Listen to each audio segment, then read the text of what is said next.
going on, folks? We are live. How you doing this evening? What's going on down the earth? On my read, D. Watts, D. Donald Watts, representing the city of Houston. How they do it in on the NFL? Uh, D. Donald Watts from the Ohio State. What's going on, Jerry? Down to earth, what it do? You know what, D? How are you? You good? You look like you good. You look like you all right. You look like you standing on business.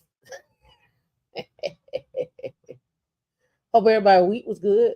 Did everybody enjoy their week?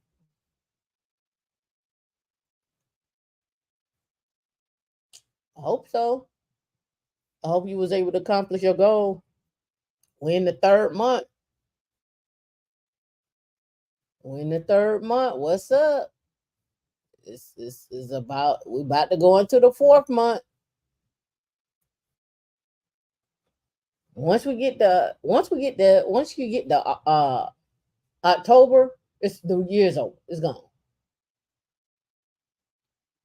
We done. Nobody works in the months of November and December. Nobody. You go to work, but you don't really work. You be counting down the days to your birthdays and Christmas and Thanksgiving and New Year's. Oh, 312. You going to room 112 where the players dwell? On 312? I just playing. Happy early birthday.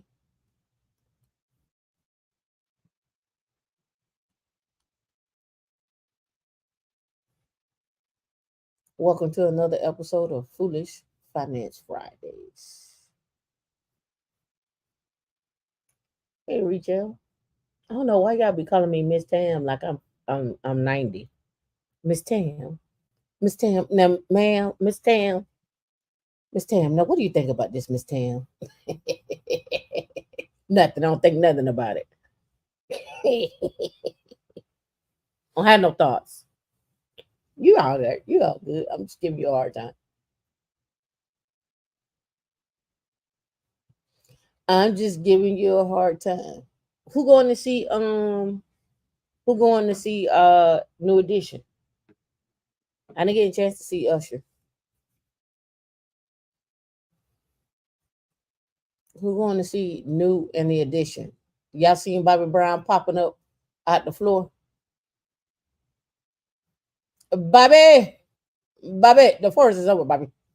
The forest is over, Bobby. Come on, Bobby. Gotta go. Bobby.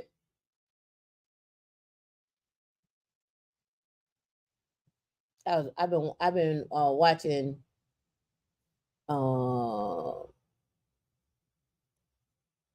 Luther Vandross and uh Dionne Warwick. Me and Dionne was talking about Dionne Warwick and her style. I like she was killing them back in the day.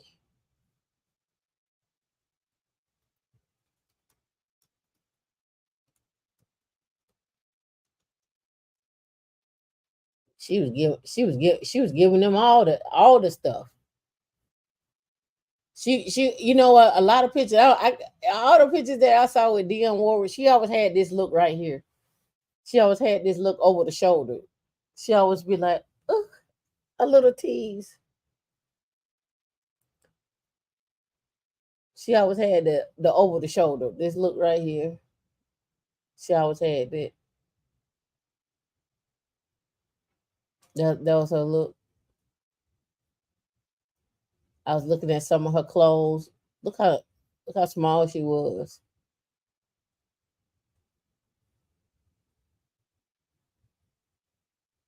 I was looking at some of the styles from back then. And then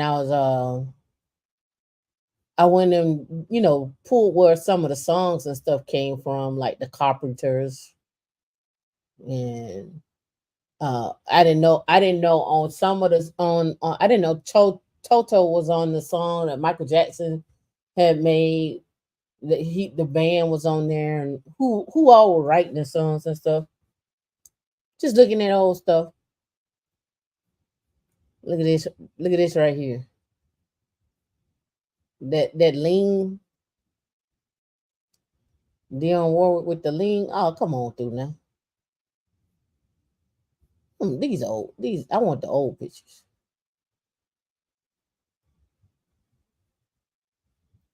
Me and Dion was talking about this, like we would go out back in the 90s, have on full suits. You have a full suit on in the 90s. Dion wore with her shoes. Look at Dion, they almost kitten heels. They almost kitten heels. But that's what I was doing. All right, let's get busy. Let's kick it off, D. Let's talk about it. How much do you need to earn to afford a home in Florida, in particular Tampa? Everybody talking about they want to come down to Tampa with they 80,000. You're gonna be sleeping at the park with your 80,000. I'm trying to tell you. All right, a new Zillow report is revealing just how much Tampa residents need to afford.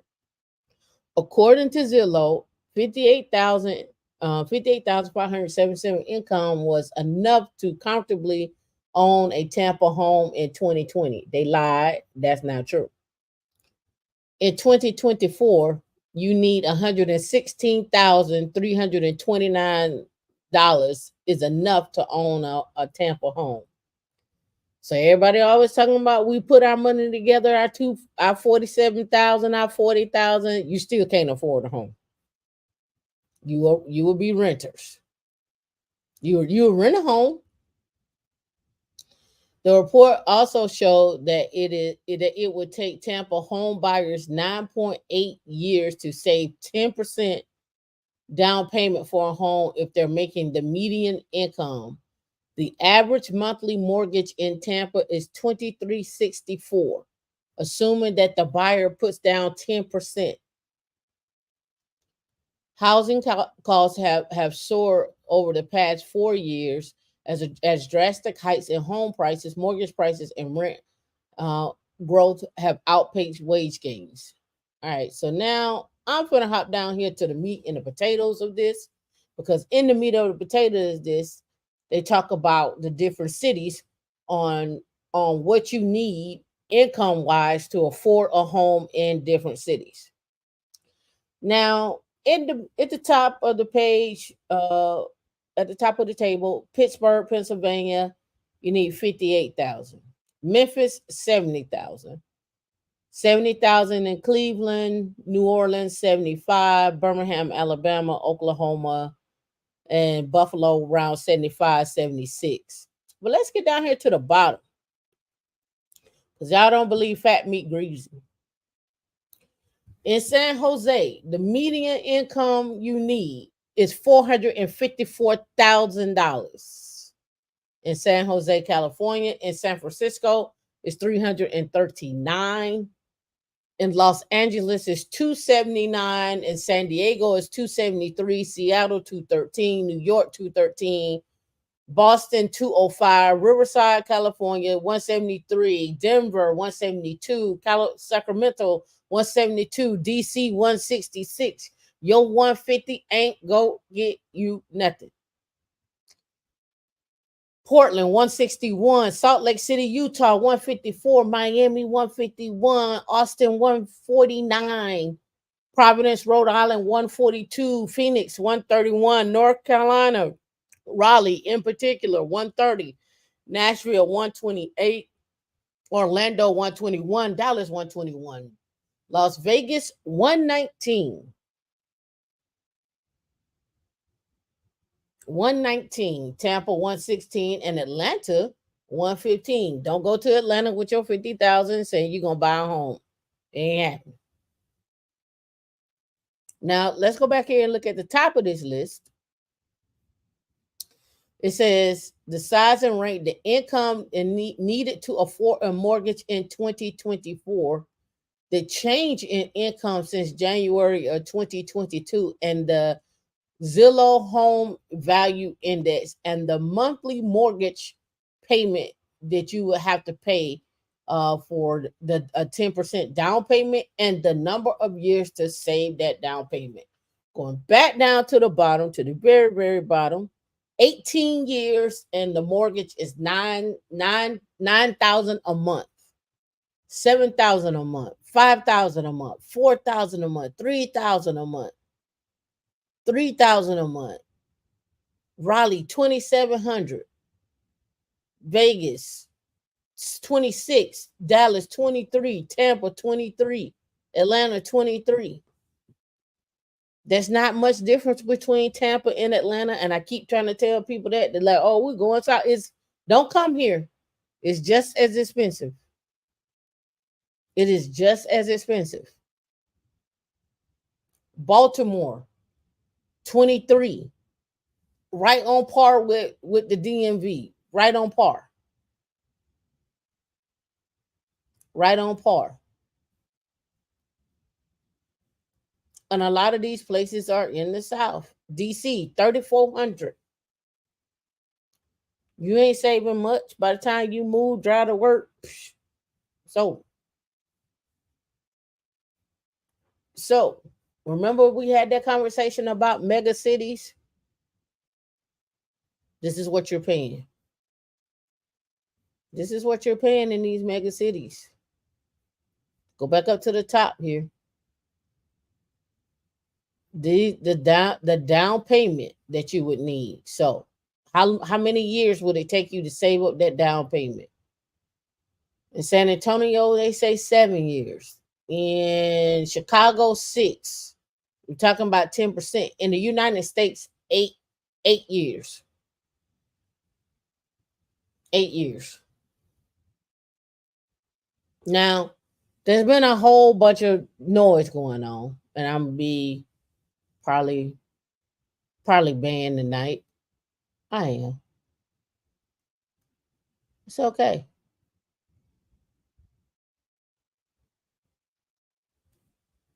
It's all right. People of color made big homeowner gains in the past decade, especially this group. This came out February the 20th. We all know where this is going, but we also know that now, which cracked me up, you're being shamed for buying a house because you're saying it's debt. Well, let's look at this here, because you're being shamed and told that if you buy a house, it's debt. When this article comes out right here, investors are buying a record share of low priced homes. What does that mean for the market? Investors are buying low priced homes, right? Remember when I told you when what's the Shark Tank what's her name? Oh God. Barbara. When she said when you all are looking for homes, looking low income areas or schools that don't have A ratings. I said that when she said that, I said that was a signal that investors they already were doing it. But that was gonna be a signal that they're gonna buy up your property, they're gonna buy up your stuff, and you gonna rent from them. Because as we see, if we go back to this right here, we already see how many years it's gonna take you to get this down payment, right? I don't see nothing under here under 5 years. I don't see nothing on this list under 5 years, and every year the market keeps going up.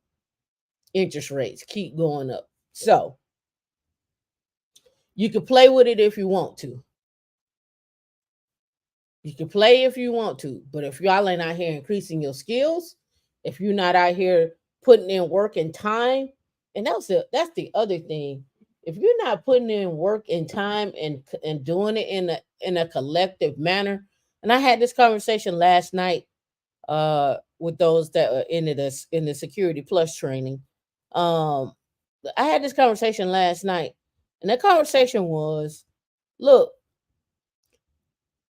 you all are not going to start down the path of success at the same time. The thing is, you have to have a plan and get started and execute to completion. To completion. Some of you are going to get started in tech at 50. Some of you are going to get started in tech at 20. Some are going to get started at 30. Some are going to never start. Some of y'all ain't going to never start. But you have to be willing to put the time and the effort into it.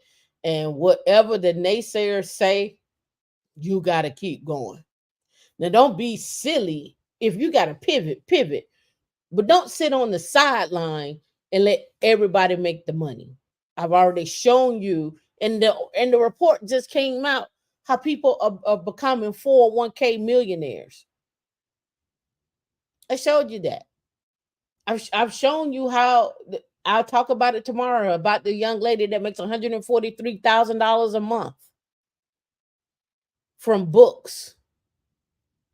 You all got to get in the game, whatever game it is, get in it, play it, figure it out, maneuver, fail it, reiterate over it. And that's the thing. That's why I talk about how to create an MVP.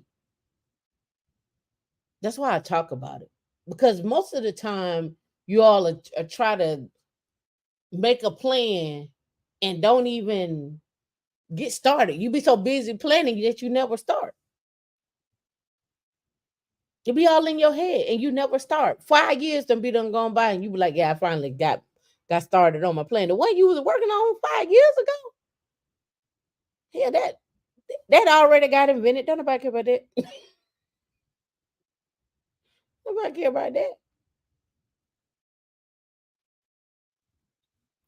Get started now. Do small modular tasks, small chunks. Look at these numbers.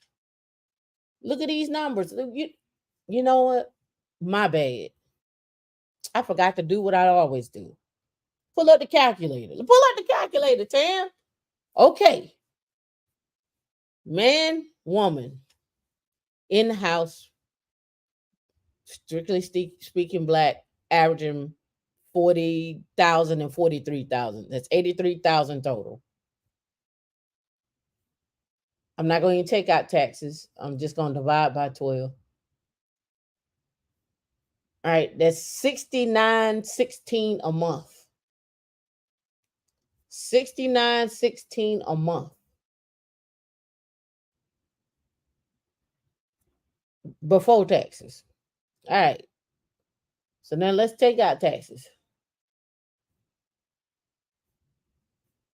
I say you're living in Florida.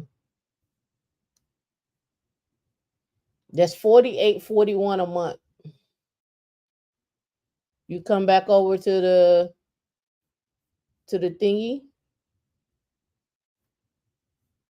for Florida. Was it 23.64? All right, so 20 minus 23.64. That's more than half of your income in a month. It's more than half. You're left with $2,477 a month. You still haven't contributed to your 401k. You didn't max that out. That's 19.16 a month. Oops, 2,400. I'll go with that.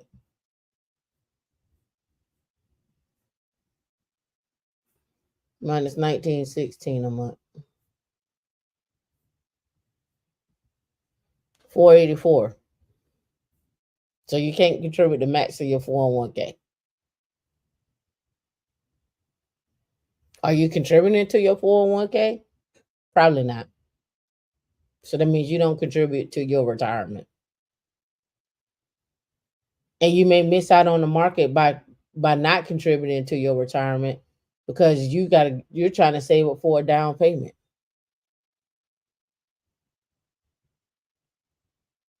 Again, 83,000 combining income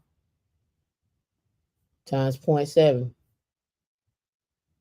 divided by 12.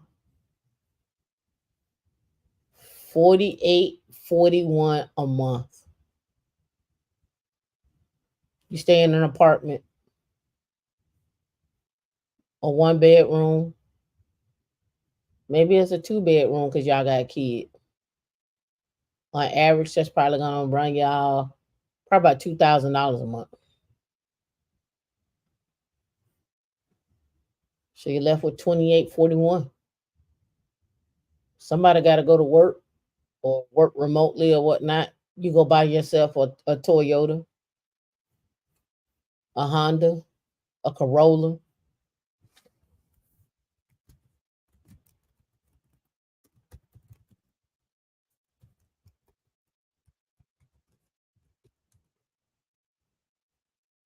All right. A lease on it is $295. The average lease for 24 months. Okay, so let's go look at what a Corolla costs.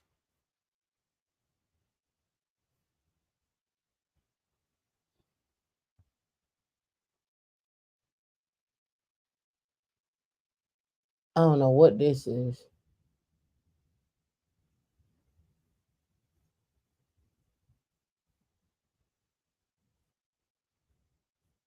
Let's get you on a Toyota. Let's go. Let's get you in a Corolla. That's a Crown. Corolla 2250. They give you 2,000 off, 20,000. You're gonna walk in with a down payment, I'm assuming. They had 2.99 for 36 months. A Ford Fusion. Let's go see.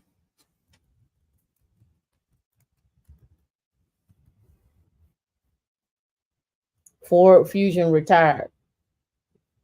It's over.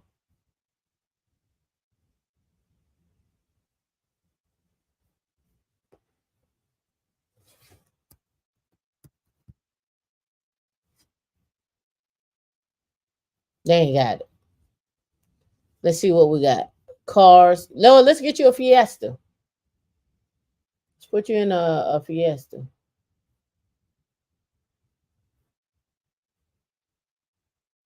Your family can fit in a Fiesta. Don't act like you too good for the Fiesta now.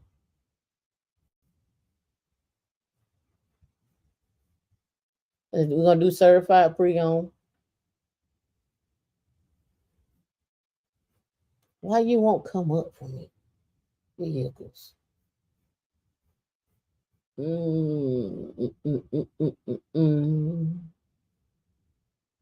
Cars, SUVs.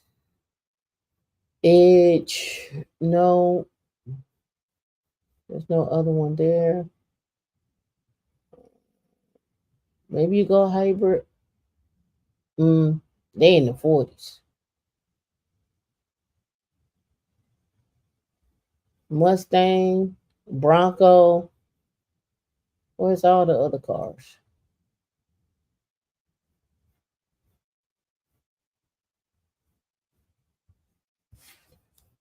We're here, Ford Fiesta.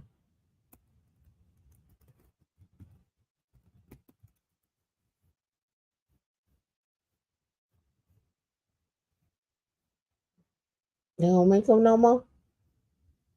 Okay. You gonna get you a cash car? Let's go Car Gurus. Let's see. All right. Car Gurus. What you got for me? All right, Car Gurus said 10,000. Let's go with low low mileage first. All right. The lowest you're gonna get is 6,798. Lowest they got is 77. Well, you got one for 17. Overpriced, overpriced. You got one here with 61,000 miles on it. Oh, you got one here with 45,000 miles on it. Still got a little life left on it at 12,000. So we're gonna give you a $12,000 car. That's fair. I think that's a good deal. All right. So I don't know if you're gonna pay that in cash, but let's just assume tax tag and title, you're out the door with insurance and everything about 500 a month. I'm being nice. This is depending on credit, right? So you got 500. You got a kid. I don't know. They say what's the monthly cost for a kid, and it like around about, I don't know, monthly cost. We're gonna give y'all a 5-year-old. I'll be nice. Y'all don't have no kids yet, cause you know why? You doing what? You doing the Lord's work. You gonna wait till marriage. Y'all gonna shack though. You shacking, but you gonna wait. I ain't gonna give you no kid. All right. What's the other thing that y'all gotta pay? Lights, gas, everything else. Okay, so add in another 500, 600, minus another 600.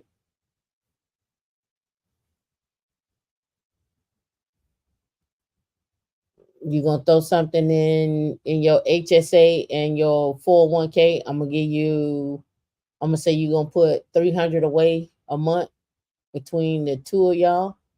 So we're gonna minus 300. So you got your bills paid for, you got your HSA and your 401k paid for, between the two of y'all. Oh yeah, you need rainy day. So I'm gonna be nice and give y'all some money for a rainy day. You gonna put $100 away a month. All right, 1341. Y'all need to probably need to I don't know. I'm assuming you got maybe a extra debt bill or something like that. Somebody was saying date night. There ain't no date night. Date night is at the house. Groceries. Groceries is expensive for the month. 250. 1091. I, I, I, this is all living in an apartment. I'm being nice because you know I'm saying you're gonna buy a used car with got some mileage on it and just get you an extra warranty on it. You ain't gonna go out into this big debt. The any trips y'all do, it's gonna be local. It's gonna be on Groupon. Y'all gonna get Groupons. You gonna get value. What's that value pack to come to your house? You gonna get that. Yeah, car maintenance. Oh, I forgot personal hygiene. Yeah, you ain't gonna make it. You're not gonna make it. We haven't even included if somebody come asking you for some money. We haven't included you may have to take care of a sick parent.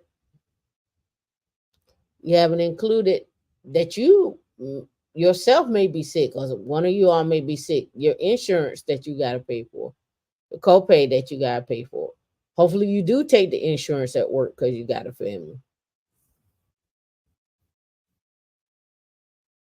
right? Nothing on this. Nothing on this. I don't see too many people. Um, Detroit, yes. Buffalo, I know we there. St. Louis, we there. We there, but moving there for jobs, I don't hear too many people doing that. Houston, yes. San Antonio, yes. Columbus, yes. Milwaukee, most people I know be trying to get up out of there. But you're gonna have to be at the $100,000 mark. I'm at a minimum. And these other states are 454,000. Your down payment that they saying that you got to come up with is this column right here. Your down payment that they saying that you have to come up with is this is your income and this is the down payment, the fourth column. So they're saying 10 grand.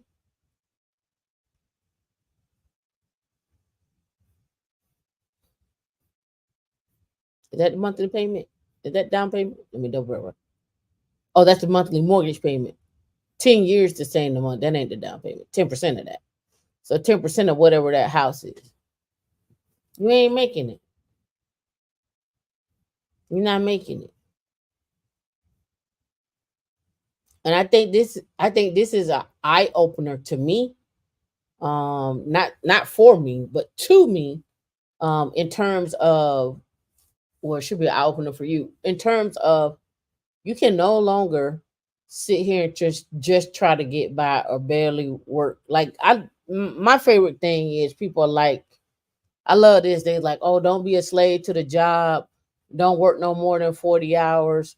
Don't do this. Don't do that. Look, work as many hours as you can. Work on your own business. Work in somebody else's business.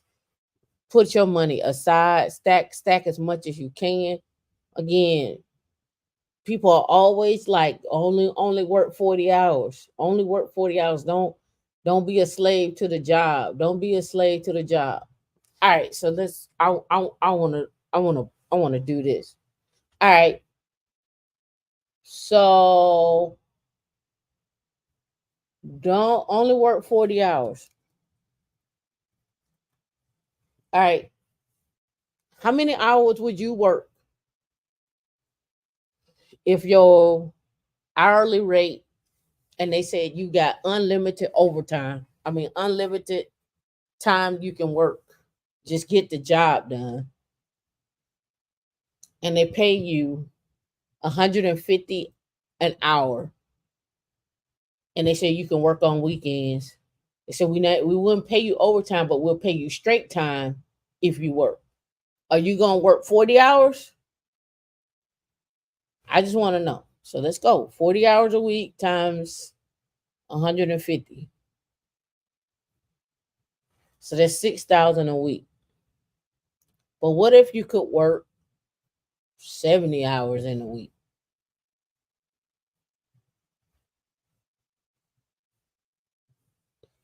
That's 10 5 a week.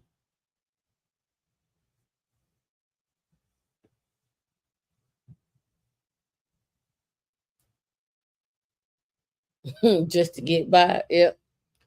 I'm just asking. If you can make $150 an hour, would you work? And they told you that you can work as many hours as you want. Are you gonna work as many hours as you want? Or are you gonna stop and say, I'm only gonna do 40 because I gotta leave and go work on my business? Or are you gonna learn how to work that many hours, work more hours, and then start delegating? Which one? I just want to know. Because you going to work on your business is cool. Ain't nothing wrong with that. But if your business isn't income producing or you're not buying a business, like sometimes I think, honestly, I'm with Ace on this one. Sometimes we just got to get in the business of buying businesses instead of starting businesses.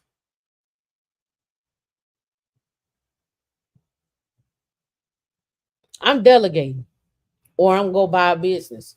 I'm going to go make this money so I can go buy a business. I'm not worried about the taxes.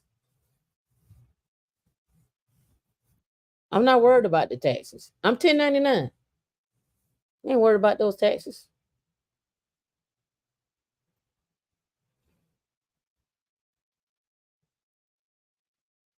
Ain't worried about those taxes. I'm 1099. I mean, I'm working on my business is making money. I'm paying myself a W-2 salary out of the business.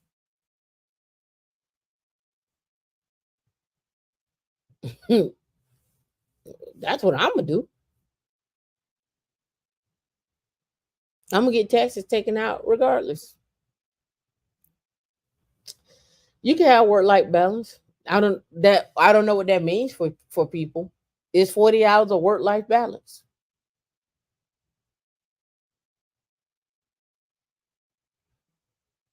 It's 40 hours of work-life balance. Is it 20? Is it 10? Is it 15? Is it 30? Is it 40? Is it 50? What's work-life balance?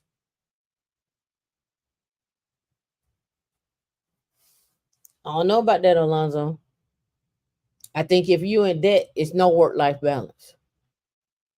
I think if you don't have no money saved up, ain't no work-life balance. I think you've been work-life balancing enough.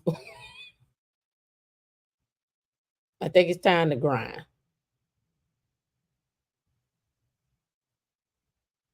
Do you know? I don't know. How many people know what this is like? You get up, you get ready to go to work, you go outside, you like, you fresh to death, you fly, you feel like $1,000,000.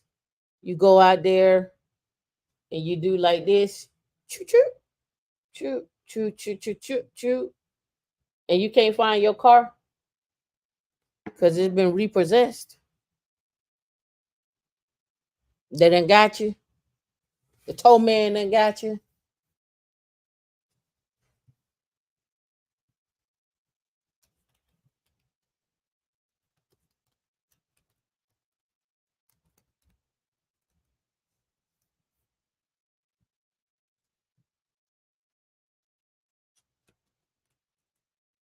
I just want to know.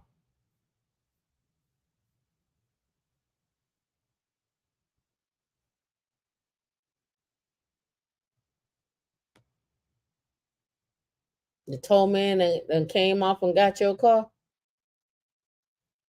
You tell me. You tell me what that feel like. Then the fees that get added on to that.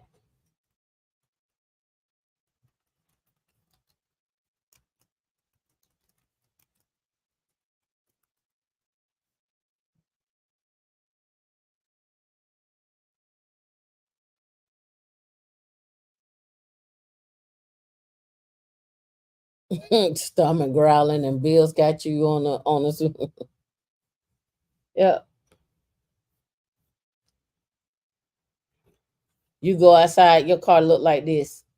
The man out there like this with your car.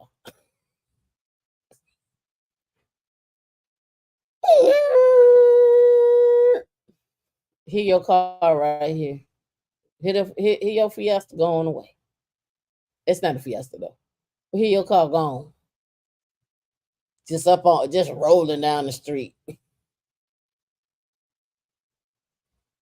Car gone. You gotta pay.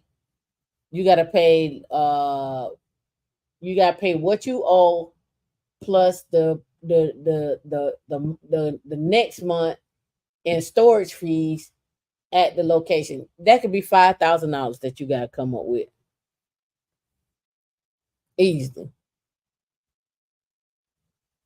Hmm. He don't even give you the peace sign. He just be looking at you in the rearview mirror and laughing. He's like a sucker born every minute. I think the Hellcats were the most towed cars.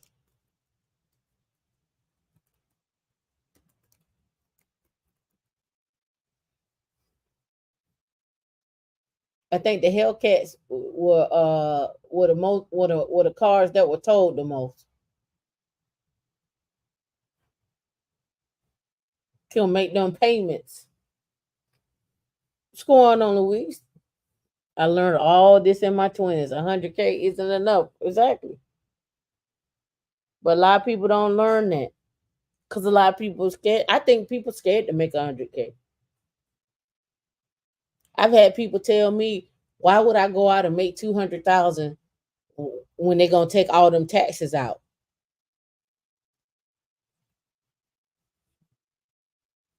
You can live under 100K. You surely can.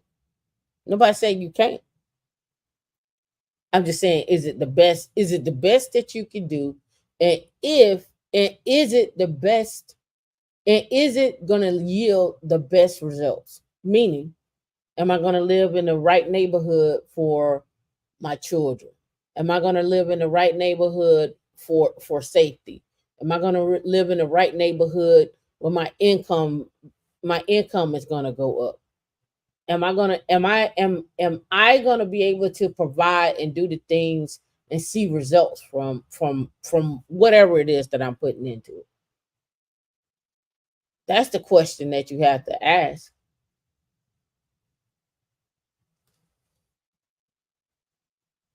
right? That's the question that you got to ask. We say, I hear it all the time, we can make it on 100K. You can make it on 100K, but I think you're barely making it.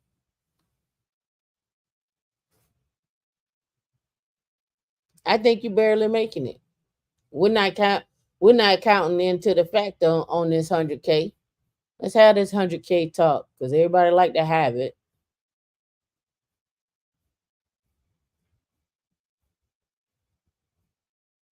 Leaves you 5,800 a month, 5833. 5833. All right. Alonzo, because I know what you're gonna say. Don't max out your 401K, put it in the IUL. Most people are not gonna put it in the IUL. So minus 1916 or 1917 to be exact. Minus 300, that's your HSA. So 3616 off the rip. Sure, put it in the IUL. Put the 1916, 1917 in the IUL. Do your HSA. All right. Then your rent, your mortgage, or whatever the case may be, I'm gonna be nice and give you 1,800. You left with 1,800. You still need to put some money away. You still need to put some money away. The math just don't be adding up. I get what you're saying. Budget. Don't put your money in there until you're in a 401K because you can't get it out till you're 59 and a half. Put it in your IUL. You can access your money on anytime. You can take a loan out. You can do other things. You can put your money in the CD. You can put your money over here. I get all of that. Trust me, I do. I get every last one of them. The issue becomes, especially if you're renting, rent doesn't stop going up. I know I'm being nice with the 1,800. I'm being nice with the 1,800. I'm gonna say you don't do a HSA. You don't max it out. Okay, fine. You don't put in the maximum contribution every month. I think it's what, 4,100 now, and divide that by 12. 341, 342, right? Plus the 1916 or 1917. It's 2,300 a month. 2258, 2,300 that you put away every month. So every month, 2,300 times 12. You're putting away 27,600 every year. Divide that by 12. It's 2,300. Okay, cool. So now let's go over here. And we'll say, I'll be nice. I'm just gonna go off of our numbers here, where it was 27,600 after the first year, 2,300. I don't know, 10 years, rate of return 8. We'll do a variance on 2, compound it annually, calculate. for 459 in 10 years. Of course you get a raise on your contributions. I'm just doing an average. I'm just doing the average. I'm not even including no match, nothing. I'm just saying you just straight put money in there. Just you just putting your money in there, and that's just what it is. I'm not even including the match. I'm not even including the company contribution. So it's, of course it's going to be more. But I'm just saying your contribution itself. Now, part of this I included what you're gonna put into your HSA, but the other part I'm just including you putting your money in. The numbers over here don't lie. DC 3,500 for a mortgage with 10% down. 3,600 for Denver. Shout out to him for giving. Yeah, you're welcome. Listen, nobody wants to no one wants to hear how hard it is, and nobody wants to do it the hard way. I've learned that. I where is that? Let me find it. Uh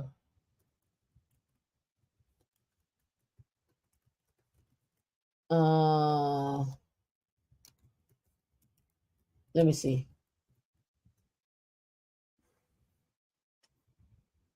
Where is that? I got it. Let me see if I can find it. Let me hold on.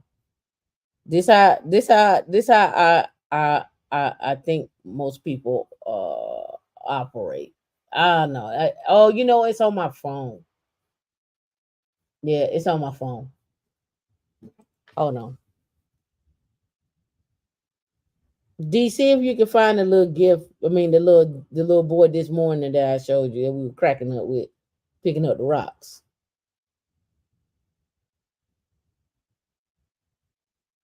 Here you go, right here. Oh wait, this little boy right here. He pick up the rocks. This how I think people. They're like, ooh, I tried. Drop the mic. That's how people think. I think people are. Just like that. Ugh. Mm.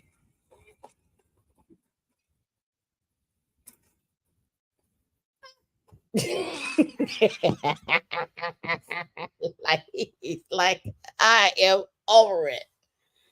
I am over it. That's I listen. That's what I. This is what I be. This is what I hear when people say stuff. This is what I be hearing. I was like, what? What are we talking about? Little buddy is like, man, look, I tried. That look. He stumbled a little bit. He's like, I'm dropping that. I'm over it. Y'all got it. You got it. Alonzo, I hear you. I don't believe it. I just don't. I don't believe it's sustainable for a long period of time at 100K. I don't believe it. Not in today's market, not in today's prices. How, have y'all electric bills gone up sky high? Uh, have y'all electric bills going up sky high?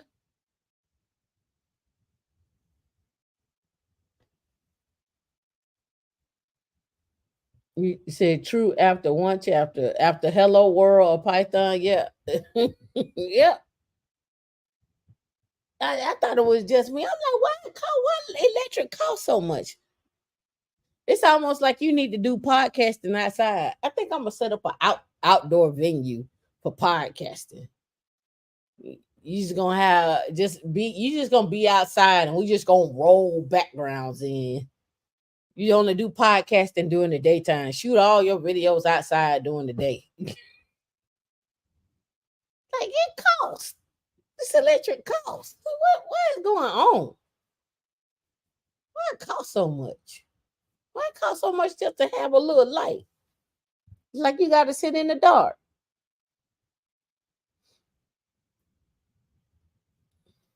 Look. They may not have no interest in tech, but they teaching it anyway. Tell them to teach Microsoft Office. That tell them to do that. All right. So let's continue.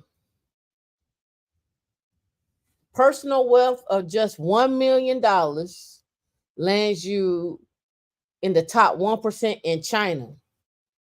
However, in the US, 5.8, you'll need 5.8 million to be in the top 1%. And if you want to go to Monaco, you got to have double that. No one cares about your millions.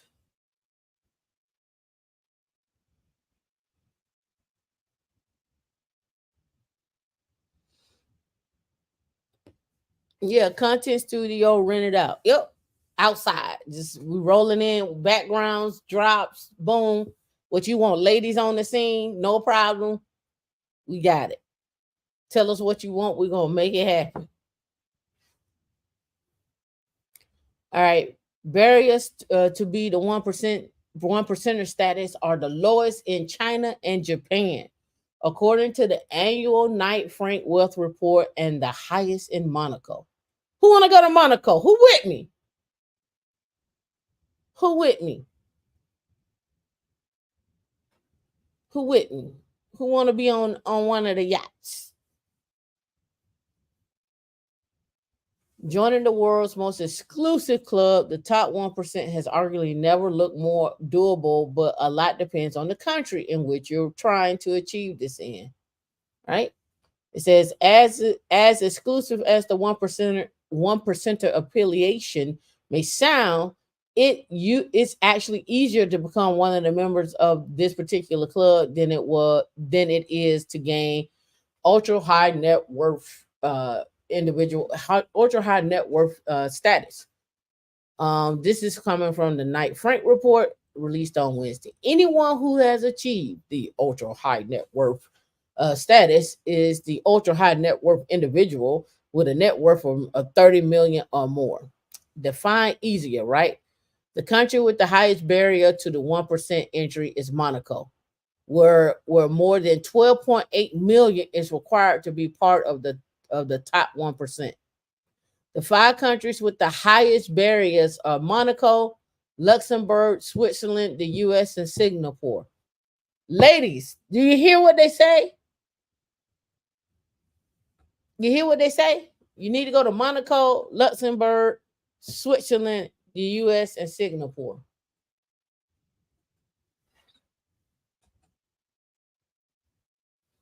Oh, yeah, we got a serious problem, Alonzo. The US, the threshold is 5.8 million. And for those seeking a fast track into the 1% club with unrestricted freedom to relocate in China, at the bottom of the list of the 17 countries, just 1 million is required to qualify as a 1%er. And just ahead of it is Japan at 2 million. Knight Frank, a global real estate firm, said that the number of high net worth individuals globally rose by 4.2% to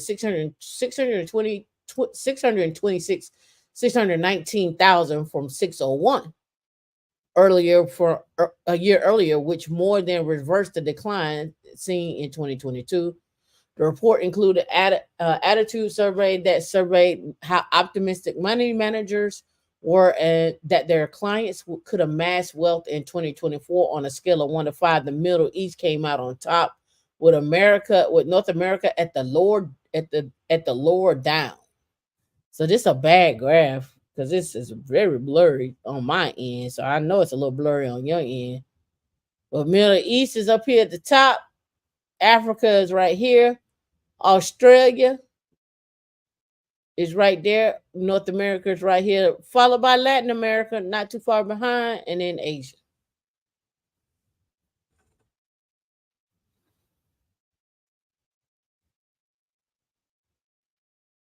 let's see, percentage who expect their wealth to increase over time. Gen Z at 75%, boomers at 52, Gen X at 56, and millennials at 69. But this is a big contrast right here. Female Gen Z expect their net worth to increase 81% over time, the highest on the chart. And then millennials at 64, and consistent is Gen X, male and female, and overall, just consistency there. Consistency. Oh, what was that one?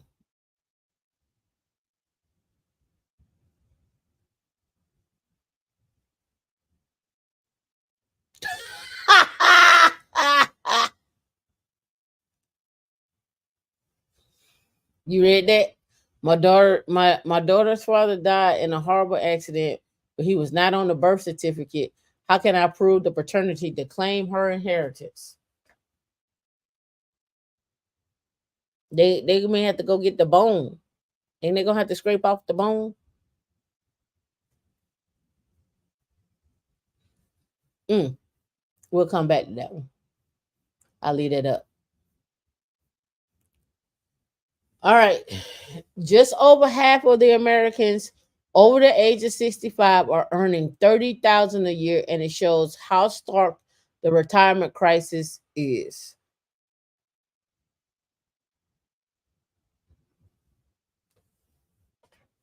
Right?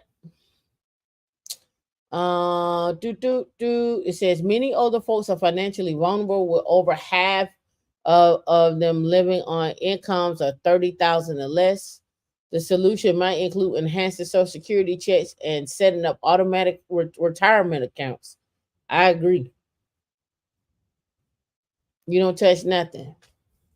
The retirement crisis looming for many Americans are, and some already living on scant incomes. Retirement becoming a luxury for Americans hoping to get a reprieve in the later years, and it's something a handful of lawmakers are hoping to change. A new report from Senator Bernie Sanders, the chair of the Senate Health, Education, Labor, and Pensions Committee, looks at the bleak future facing some older Americans, and those who hope to retire someday. The report cited that the National Retirement Risk Index, which found that about half of the households will not be able to maintain their pre-retirement living standard, and 56% of the low-income households and 45% of those who are in middle income were at risk of not maintaining those pre-retirement standards at 65. Even more glaringly, 73% of those in the bottom group of wealth holders were at similar risk, compared with 28% of people in the highest wealth group. Can you retire at 65 with 500,000 and you still have debt? Can you retire at 65 with 500,000 and you still have debt? After a lifetime of hard work, Americans deserve to retire with dignity. But with our retirement system focused on increasing profits for Wall Street, financially secure retirement is beyond the grasp of many workers. The time has to change now. Americans struggle to comfortably retire, and retire could prove costly and devastating for retirees who may find themselves cash strapped and unable to afford health care or housing in their later years. A Pew Charitable Trust study suggests that as more households with older Americans become financially vulnerable, from 2021 to 2040, state governments would take a 1.3 trillion dollar hit. And for some retirement crisis, I mean some for and for some, the retirement crisis is already here. Just over half of the Americans older than 65 are living on incomes of $30,000 less. So I have questions on that, because that means either you didn't contribute to your Social Security, or you didn't work enough to contribute to Social Security, or you didn't make enough to that was you were contributing to Social Security at 30,000. That's almost like a that's almost like what, 2,000 a month, and you took it early, possibly.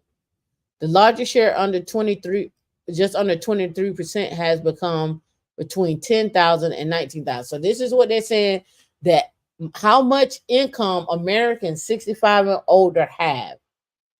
The biggest ones is between 22.8 and 17.3% here, between 10,000 and 30,000. If your parents and so forth are or elders are here at the 100,000, look at that, at 100,000 and jump up to 9.6%. But if they are here, 5% of them, 3.5%, 2.6%. At 90 to 99 is 2%, and then over 100,000 and over jumps up to 9.6. It's either you got it or you don't. Like that's what I'm looking here. That's what it looked like. Many Americans hope to age out of work, may also not have retirement to fall back on, or to use as a cushion. If in the Federal Reserve's survey of consumer finances, just 42% of Americans 75 and older reported holding retirement accounts as of 2022. Similarly, only 51% of Americans 65 to 74 said they held retirement accounts. In the dark here, that's 75 and older. Here, that is less than 35. Here, this is 65 to 74. And then what they're showing here is the ages in the year, since 1998. So I've seen videos out there saying that the full that some companies may go away with 401ks. I don't know if you've heard about that.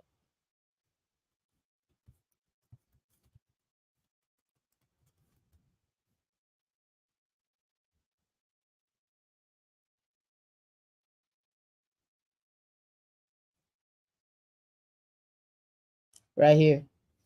Your 401k will be gone within a decade. The intellectual case for getting rid of the tax advantage of retirement plans is strong, and the political case is catching up. If you're among the 56 workers with a retirement plan, I have some bad news for you. The 401k will be gone in 10 years tops. Not the money, thank goodness. Americans have trillions of dollars in these accounts, and there is an entire industry built around them, but the plans themselves. There has been a brewing intellectual movement to get rid of the 401k for several years, with scholars on both the right and left side questioning its value. And as the federal government gets increasingly desperate for new resources of revenue, the tax retirement of the 401k is likely target. There are good policy reasons to end, but question remains, will Americans still save for retirement? The 401k is not tax free, but is known as tax advantage. Contributions will still while contributions made while working are not taxed, but participants pay taxes. When they withdraw the money during the retirement, whether there is a big tax savings depends on the tax rate in retirement, which is usually lower because retirees tend to have lower earnings. Savers also avoid capital gains on returns. Do you think the 401k will go away? And is that a good idea? D should put a poll up. Getting rid of the 401k, is that a good idea?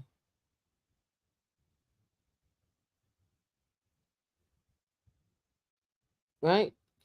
All of the costs the government an estimated 185 billion in 2019, or 0.9% of the GDP. That's not nothing. And in theory, it's justifiable because it creates a powerful incentive to save for retirement. More retirement savings have a triple benefit for the economy overall, since they fuel growth for the government. Since retirees with income are less likely to be burdened on the state, and of course, for workers who might not save enough today and regret it later. Do people have enough discipline for the 401k to go away? Do people have enough financial savviness for the 401k to go away? And if the 401k goes away, does the HSA go away too? And everybody goes back to the FSA? What does that look like? What tax advantages do you then give people who are high net worth earners on the W 2 side? Does the 401k go away? Is that a good idea? Is that a good idea? Right? Let's go back over here.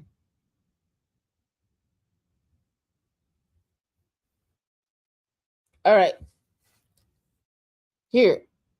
Even in fields where women dominate, men out earn them by $176 per week on average. Here's why and what could help. Do I want to read that? Maybe. Let's go. What about this? My wife and I are selling our $1 million rental property. Should we pay off our $7,000 monthly mortgage or invest in the proceeds? I don't want to read that one. I want to do this one. Not the one with the people of color. I'm gonna come back to that one. I was conflicted on this one. I was conflicted on this one. The lady said, I sold my house and invested in IRA CDs. They mature next month. How will I be taxed? She sold her house and she took her money and invested in IRA CDs. So let's look up IRA CDs.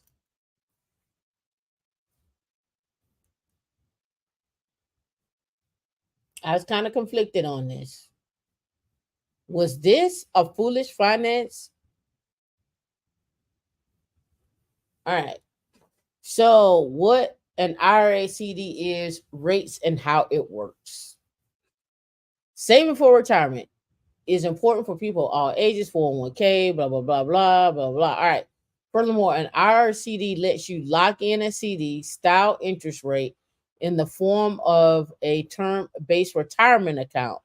IRAs, 401ks, and IRA CDs are three options to save for retirement, but there are many possibilities on the market. I hate when it does that. An IRA CD is simply an IRA where all the money is invested into CDs.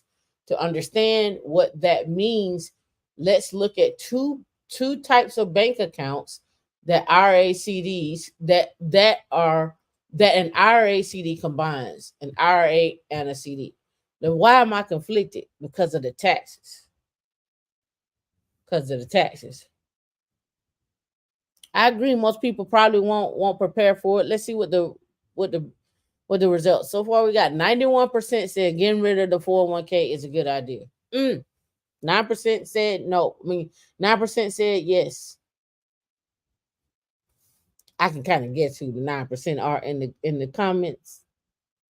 All right, a CD is an account that typically offers a higher interest rate than a savings or checking account. However, your money is tied up in a CD for a predetermined length of time, known as CD terms. If you withdraw money before the end of the term, you will likely pay considerable penalties. A CD term could be as short as 3 months or as long as 10 years. The longer the term, the higher the interest rate usually is. An IRA is a tax advantage retirement account that allows you to save and invest your money in a different number of ways. The IRA itself is not an investment, it is more likely a home for your investments. Many people use IRA funds to invest in stocks, bonds, but could also put it into the money market accounts or CDs. Now, when they say stocks and so forth, I was looking up this covered calls in IRAs.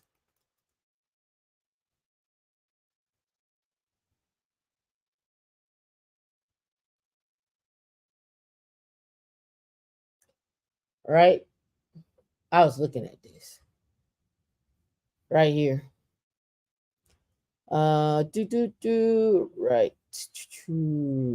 Right. Yeah, right covered calls to increase your IRA income. I was looking at that. I was looking at it. We're gonna talk about it tonight. I ain't gonna do it tonight. We'll save it for another day. Let's get back to, was this a good investment or not? Was this a good investment or not? All right. The IRA is a tax advantage account, blah blah blah. Okay, many people use IRA funds to invest in stocks, blah blah blah. Regardless of the type of IRA you have or how you allow IRA funds, the advantage is that you do not have to pay tax on your money as your money grows. You pay tax before you contribute to the account or after you withdraw from the account, depending on the type of IRA you have. So pros are using the IRA CD. The IRA CD CDs are a secure way to invest your money. So long as you open an IRA with a FDIC insured institution, your savings are insured up to 250,000. Even if your financial institution fails, you're protected up to that amount. This is not the case for other investments. CD interest rates do not fluctuate with the market. The rate you agree to when you open up the CD is the rate that you would get. The predictability can help you plan for retirement. The CD is straightforward. There's not a lot of risk. I mean, there isn't a lot to consider when choosing one, and it isn't likely to make adjustments throughout its life. Investing in an IRA CD is easier and less time consuming than designing and managing your own portfolio. All right, cons of it. Even though the CDs give you predictable return, they're relatively small in return.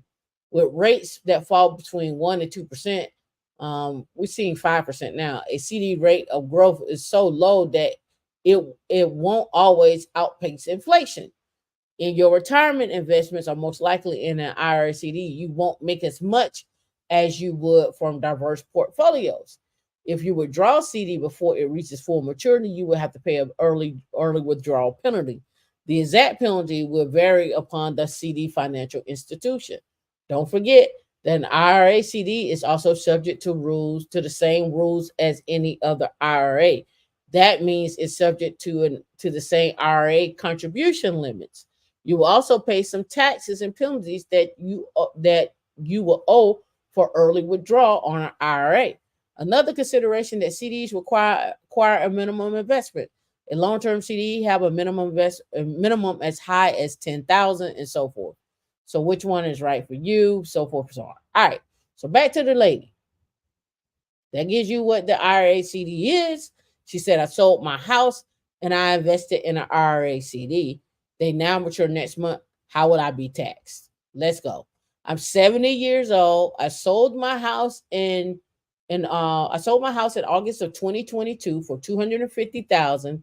I invested the proceeds after paying off the mortgage, the balance, the car, etc., into IRA CDs.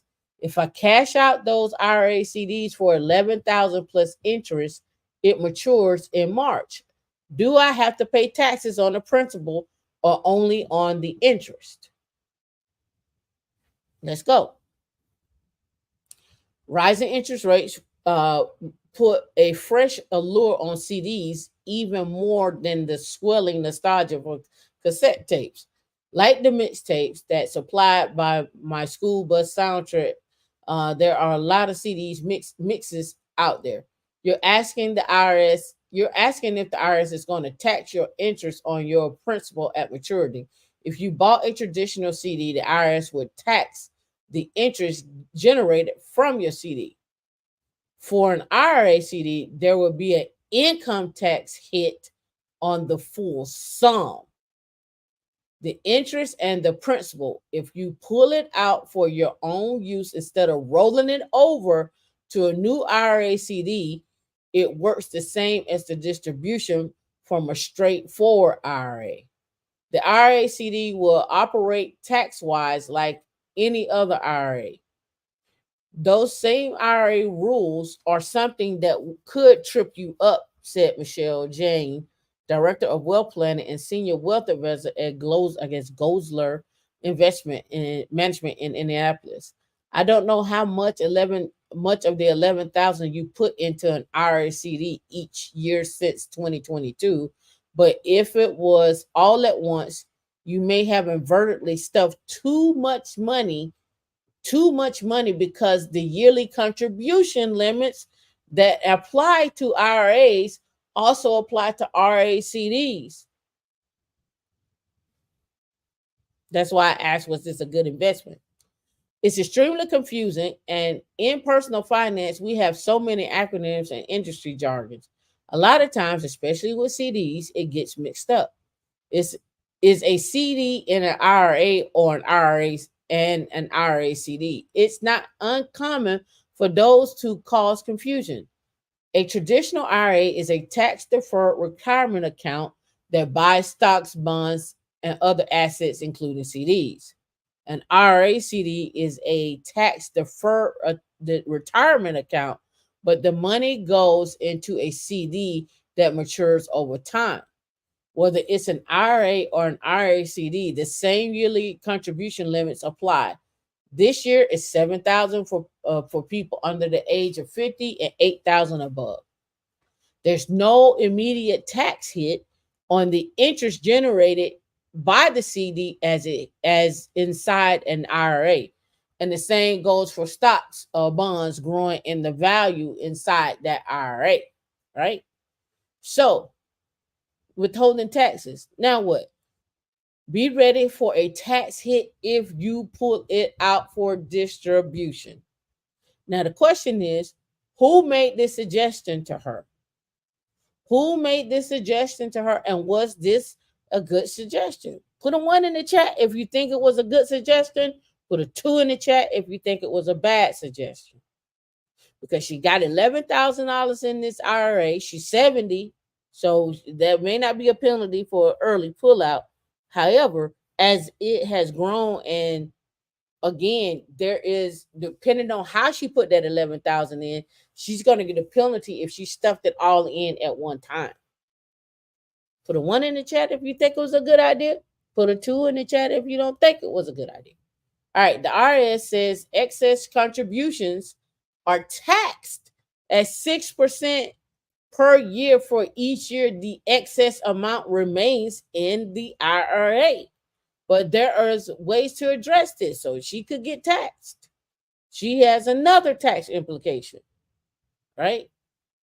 Find a certified public accountant and or another tax professional to help you with those steps, she said. It will also be good to reach out to the financial institution that got you into these IRA CDs. Now let's think about the bigger picture. Suppose you have no issues with the IRS and you don't need the full amount. You could take a partial distribution and roll the rest into a new IRA. Jan said, that keeps income taxes at bay for now. Of course, you're also getting the money until another maturity date if you need it before that point, right? So put a 1 in the chat if you think that. I don't think that was a good idea. I personally don't, because of the tax implications.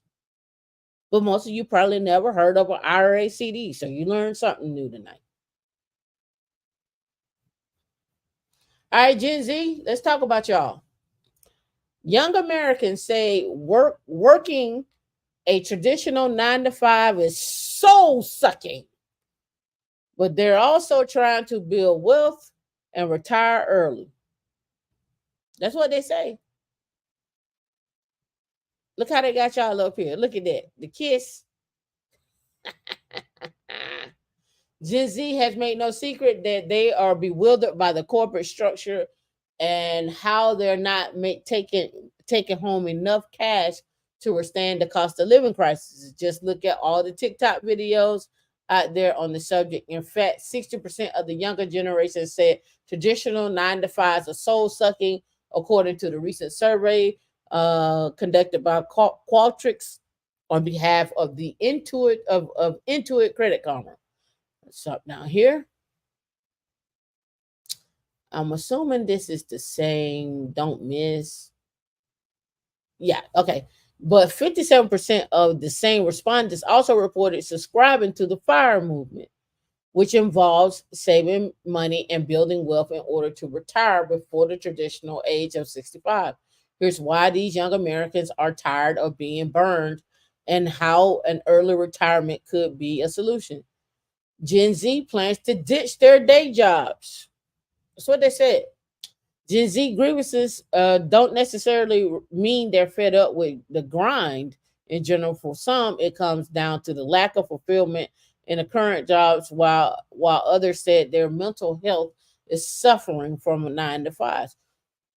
Is do y'all are y'all suffering out there, mental health wise, from 9 to 5s? Are you suffering?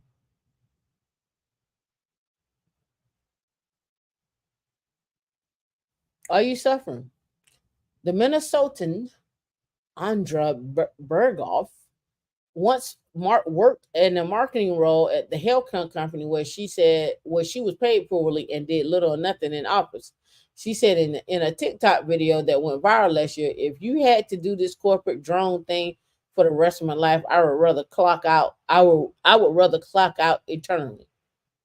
Many are also unhappy with their pay. Even respondents who earn more than six figures are concerned that their salaries aren't keeping up with the cost of living. However, some of them are considering major lifestyle changes in order to help them leave their jobs faster. More than 40% of the respondents said they could cut back on non-essential spending like shopping for non-essential items and dining out, while a third are thinking of working various odd jobs to make ends meet. 29% that was surveyed admitted to quiet quitting. We've heard of that. Super Clutch, you said soul sucking out there? Oh man. What do you do every day? What do you do every day? Could fire be the answer? I don't know. Depends on how you set it up. Depending on how you set it up. Let's go here. Okay, we talked about that. All right, people of color, let's go. All right. Oh, let's dive into this. Homeownership rates among all the racial ethnic groups rose 63.9% to 65.2% in 2012 to 2022. People of color made significant gains in home ownership over the last several years, with Hispanic home ownership rate hitting an all-time high. The NAR on Tuesday released its annual snapshot of race and home buying in America, which detail home ownership trends within each racial ethnic group, as well as obstacles to buying. It found that home ownership rate among all racial ethnic groups rose 63.9 to 65.2%. Um, though white Americans still had the highest rate in 2022 at 72.3%, that marked only a small increase at 69.2% in 2012. The Asian home ownership rate rose over 10 years from 57 to 63.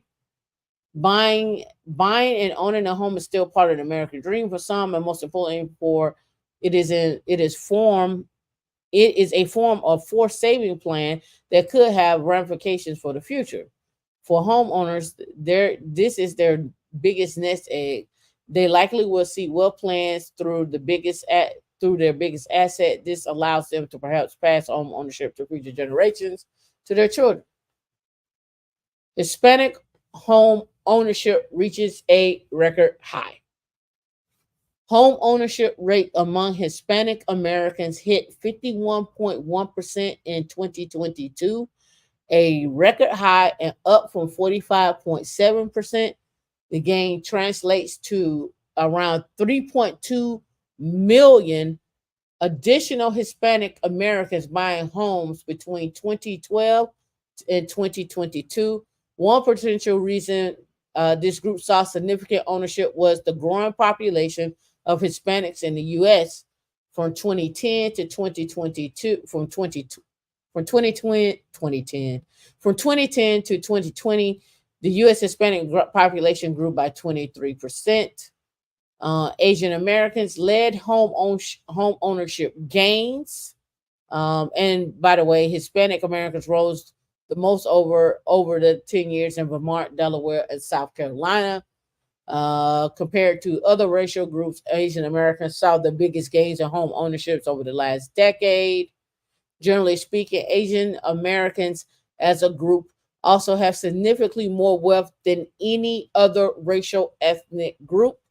The median wealth of a typical Asian family is $536,000 in 2022, or nearly twice that of the typical white family.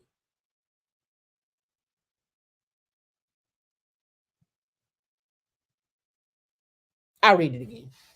Generally speaking, Asian Americans as a group have significantly more wealth than any other racial and ethnic group. The median wealth of a typical Asian family is $536,000 in 2022, or nearly twice that of the typical white family. With that said, economic inequality within the broad umbrella of Asian Americans and Pacific Islanders remains vast as income, educational attainment, poverty rates vary widely across the Asian groups. The median Asian homeowner was 38, and the median income was $147,000. About 55% were first-time home buyers.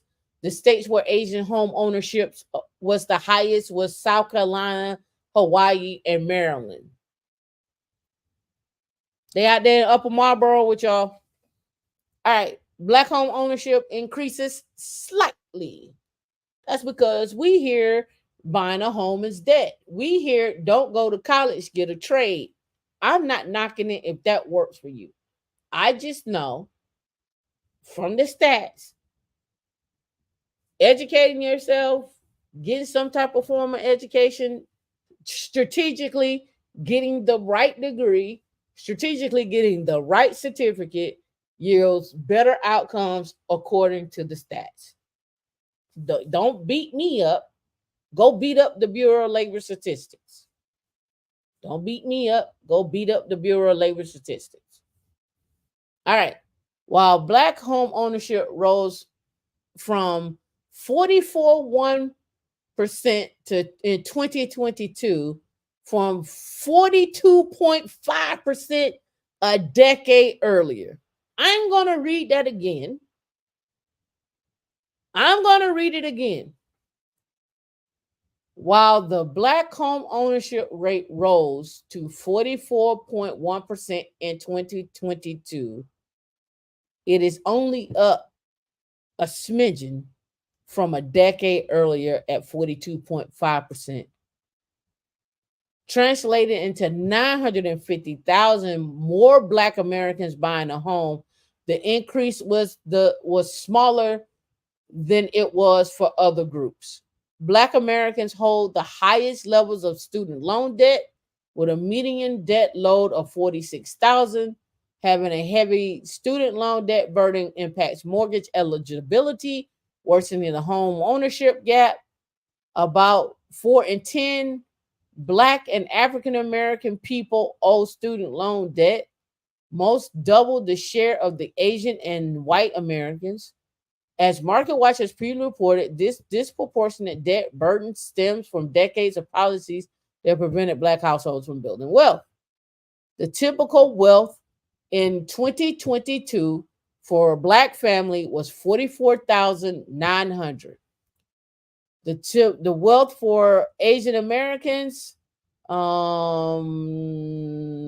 typical was 536,000. All right.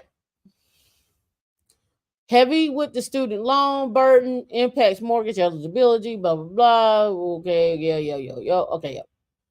The median average for Black homeowners is 47. The median average for Asian homeowners was what, 35, 38?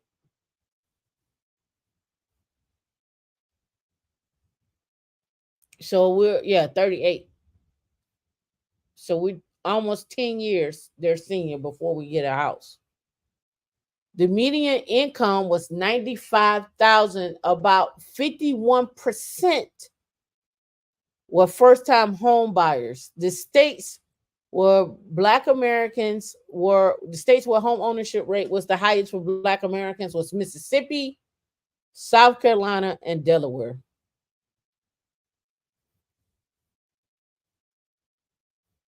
Is there a problem? Does anybody spot a problem? So let's ask this. D, drop the link.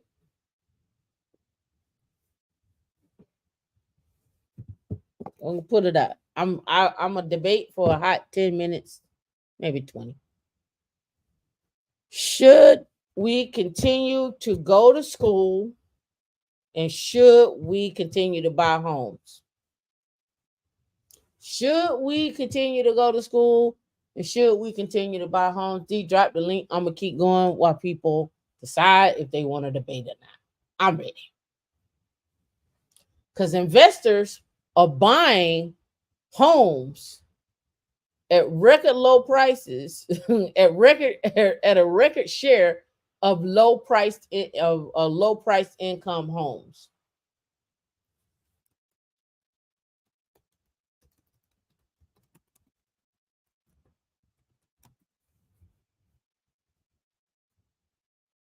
And then you have this here, beloved.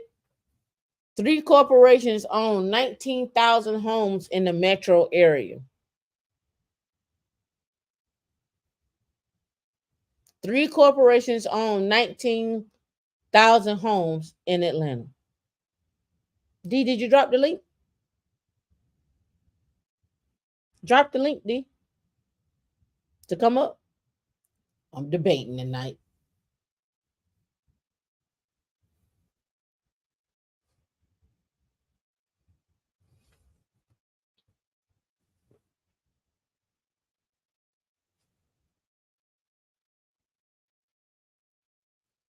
Three corporate landlords control nearly 11% of the single family homes available for rent in the metro Atlanta core counties, according to a new analysis by Taylor Sheraton, a geographer from Georgia State.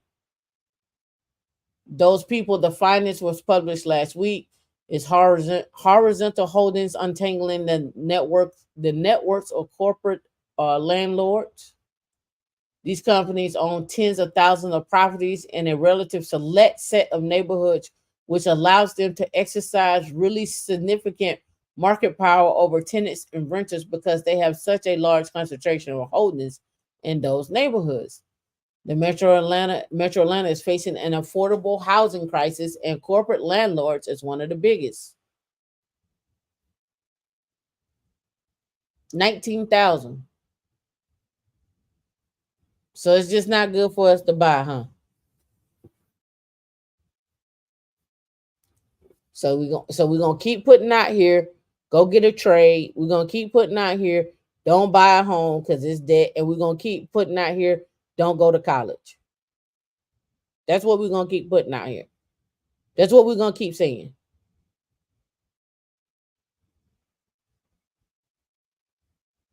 Okay. So I asked this question before. I'm gonna ask it again. I'm gonna ask some other questions. How many people know people who have retired from being a plumber? How many people do you know that have retired from being a truck driver? And how many people do you know have retired from being working in HVAC? Retired meaning they work to retirement, like they retired from it. Like, yep, this is what we're doing and I retire. I want to know how many people you know have done that. I heard of retired bus drivers. I heard of retired postal workers. I never heard anybody say they retired from truck driving. I heard people say they stopped driving trucks because it was too much on their body, or they couldn't be on the road too much, or they had health conditions.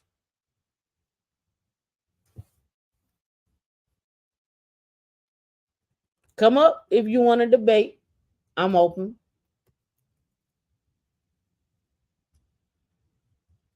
Because I could be telling you wrong. You may see something else. I'm not seeing it.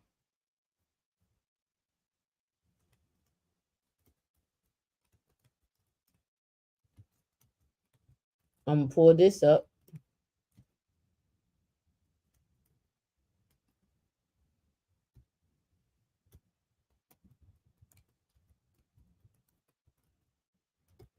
I did it. I talked about this a while ago. Right here. Income by race. Why is Asian income so high? Why?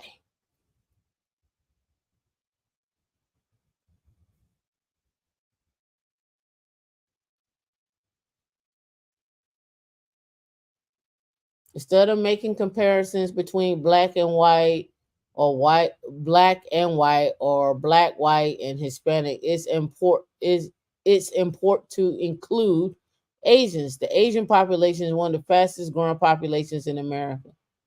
The most interesting data about income comes from the latest Census Bureau in 2019, latest for 2024. Notice how there's been an acceleration of income every race starting from around 2013. Asians 98,000, whites 76,000, Hispanics 56, blacks 45. Said the Asian median household income is more than double that of the median household income and 75% higher than Hispanic. Now this is one of January 1st of 2024. And this goes back to what you call it, 2019. Smaller population, Asians count for 6%, whatever. Singapore is an impressive 56,000, partly because it's easier to take care and mobilize 5.4 million people. Asian immigrants who can afford to come to America tend to be wealthier. And then they talk about the population here. Tremendous focus on education in the Asian household. Education is emphasized more than anything else in the Asian household. Get good grades, go to college, and or else be a disappointment. Ever wonder why there's so many Asian dentists, doctors, and lawyers? More education is correlated with higher income and wealth. In 2013, Nielsen research report found Asian American households have a net worth of 89,000. We just saw they had a net worth of 536,000. This is 2013 said at 90,000. Right? Meanwhile, roughly 49% of Asians have a bachelor's degree versus 28% of the US population, a 75% difference.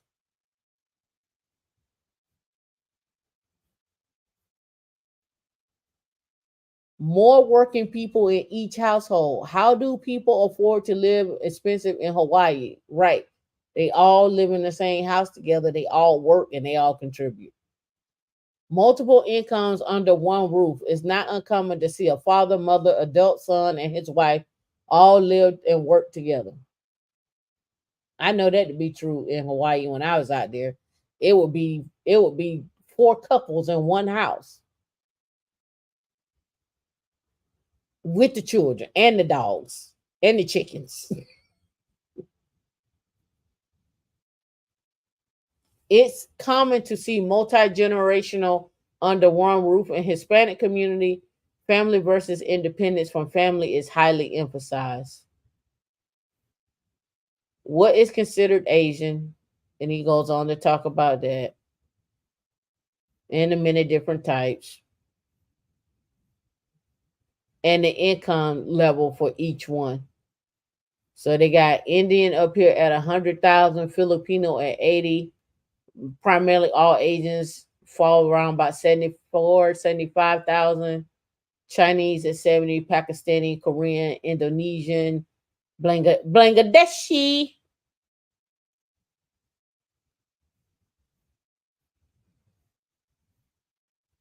Growing up as an Asian American, there's no proof Asians are smarter or harder working than other races. I quit math after the junior year in high school because I hated math, and then see the practical use of taking calculus in the daily life. Kicking back came easy to me. I can't speak all Asian Americans. I can't speak for all Asian Americans, but I can provide some perspective as a Taiwanese American who grew up in four different Asian countries for 13 years before coming to the U.S.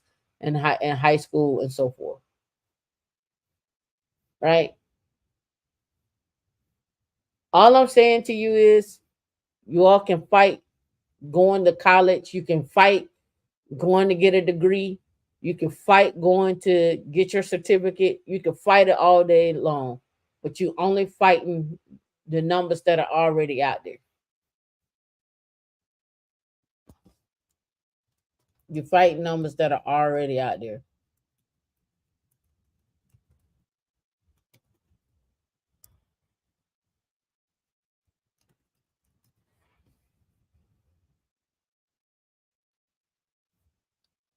Numbers that are already out there. College graduates are half as likely to be unemployed as their peers who only have a high school degree. Typical earnings for bachelor's degree holders are 36,000 or 84% higher than those with the highest degree. It is a high school diploma. College graduates on average make 1.2 million over their lifetime.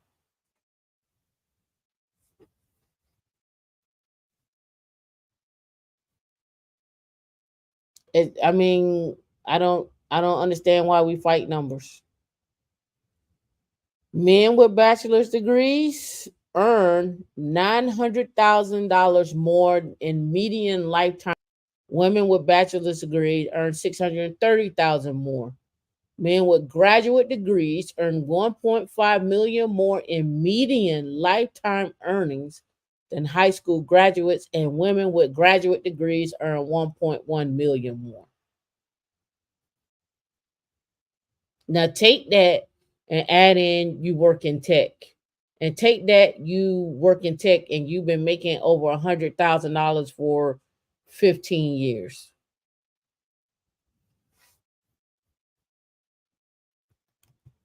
You know, let's do it. So you earn $100,000. No, no, let's say you work in tech 17 years. So there you go, 1.7 million did 15, 1.5 in your career. That's why I say if you made $100,000, and this is why I go with the 200 times 10 years, that's a million. But say you did 200,000 and you did it in 10 years, you did it for 10 years, that's 2 million. You can have a million saved up. What's going on, casual economies? So in 10 years, you could be a millionaire. People like, well, people don't start off with 200,000.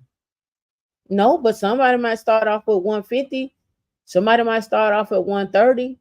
Somebody might start off at 100 and get a sign-on bonus of 20. They may job hop in 2 or 3 years and upgrade and change their life from 100 to 150. Anything is possible. Strategically, you can't be on the sidelines talking about, oh, I'm gonna go over here and I'm just gonna learn the bare minimum and I'm gonna just ride this out. Once I get to 80, I'm just gonna ride that out. You gotta be a forever learner. Nobody wanted to come up to debate, D. Mm. Regression estimates show that men with bachelor's degree earn 655,000 more in median lifetime earnings than high school graduates, and then women with bachelor's degrees earn 450,000 more than median lifetime earnings than high schools. We also measure the lifetime returns of educational attainment using the discount present dollar value. Applying a 4% annual real discount rate, the net present lifetime value of at the age of 20 of a bachelor's degree relative to a high school diploma is 260,000 for men, 180 for women. For those with a graduate degree, it's 400,000 for men, 310 for women. Overall, these findings confirm that significant long-term economic benefits associated with college education.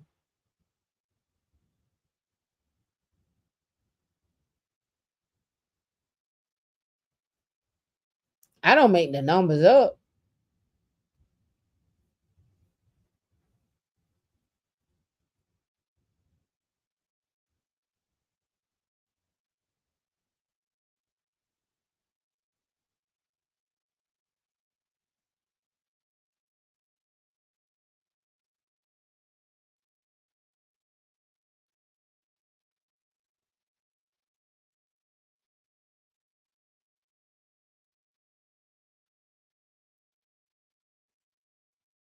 That's 2014.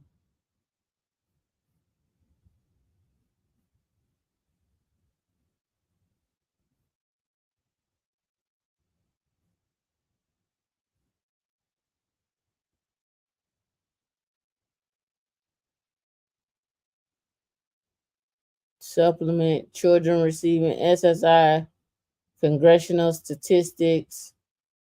Everything is right here that y'all want to talk about. Earnings of men aged earnings of men earnings of men aged 20 to 2059. Let's go. Here we go. This is the one.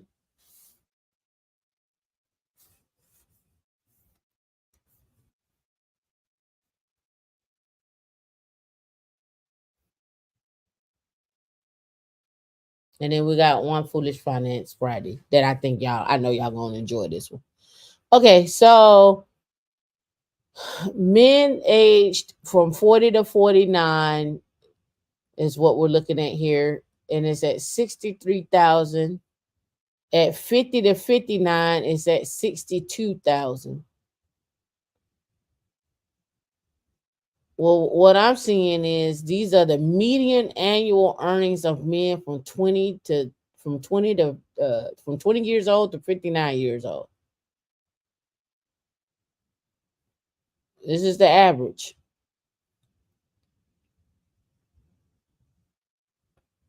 So your average man, the median from age 50 to 59, he's around 62 to 60, 61 to 62,000.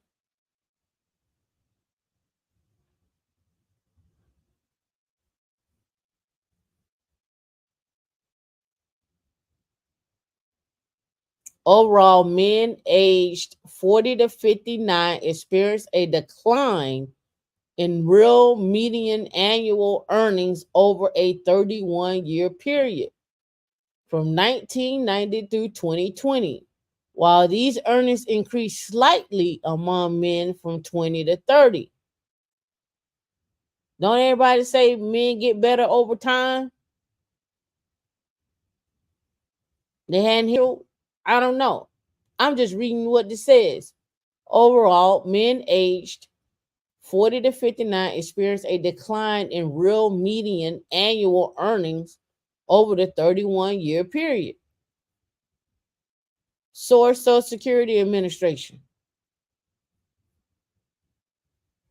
That's what it said. You tell me if I'm reading it wrong. Let's go with women.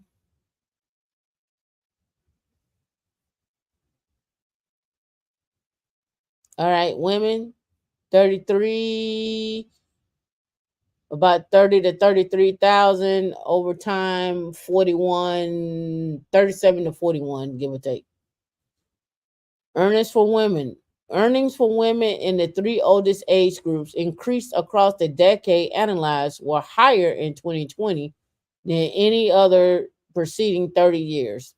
They were the lowest in 1990 and 1995, whereas earnings for women aged 20 to 29 increased by 13.4% from 2010 to 2020 after decreasing by 10.4%, and were higher in 2019 and any other year from 1990, and were the lowest in 2012.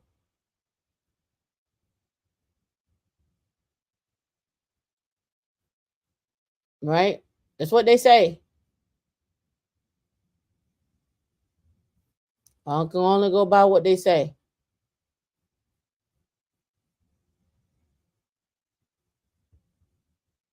Hold on, I gotta get my thing so we can talk about this debt. I can't play it on the screen. I'm gonna have to play it over here so we can listen to it. You said I'm vain. I hit most links just to see for myself on camera. All right, so I'm gonna play this over here.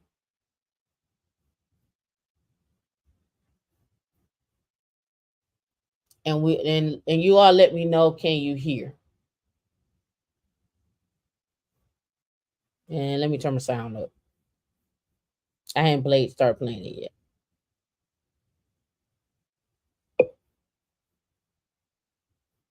And yet sound up is on that. Okay, it says my friend lost $600,000 of my money day trading. All right, let's go. Brought to you. Can y'all hear that? You can't hear that? What? Oh, because it's not added to the stage. Is that why? I mean, I'm clapping. You can hear that? Hmm.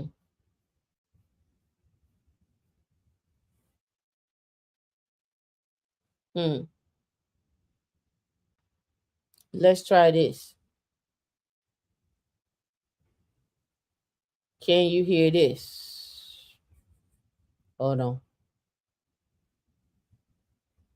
Can you hear this? Can you hear this? Hold on. Okay, so that you can hear that. All right. Let's do this. Let's listen to this. Brought to you by the Every Dollar app. Start budgeting for free today. What's going on, Jeannie? Hi, John. Hi, Jade. I have a very, very, very big problem. Uh-oh.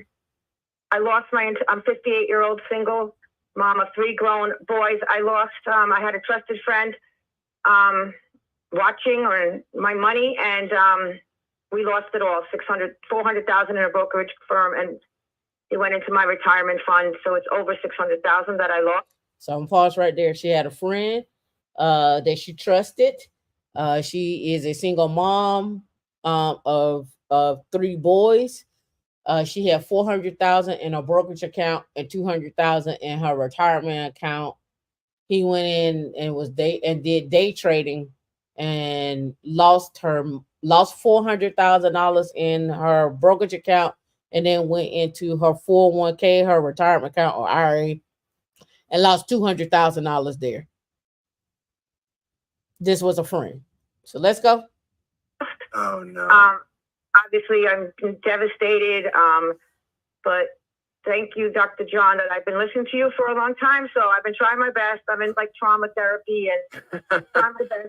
I'm a nurse. I make around $80,000 a year. I took a second job and I'm bringing in an extra $4,000 a month.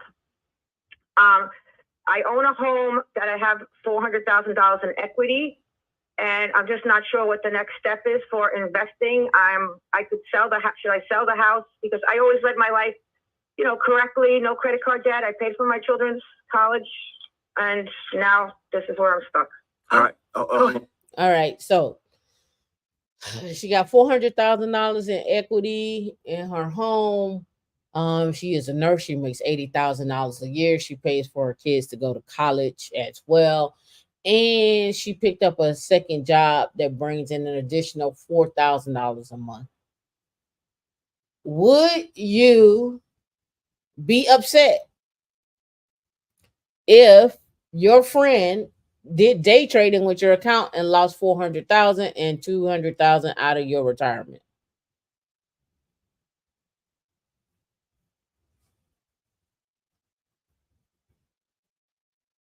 I couldn't share the screen with y'all because it's a Dave Ramsey thing, but I could play the sound.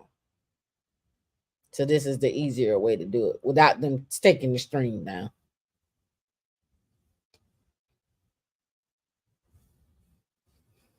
$600,000 gone. What you gonna do? Katrina, you said you're gonna be upset. Why? It's your friend.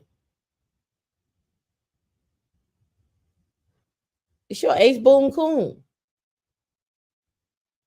Y'all think it's thieves.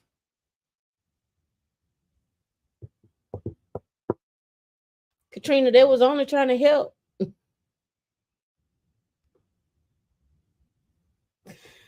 It was only trying to help. All right, let's go.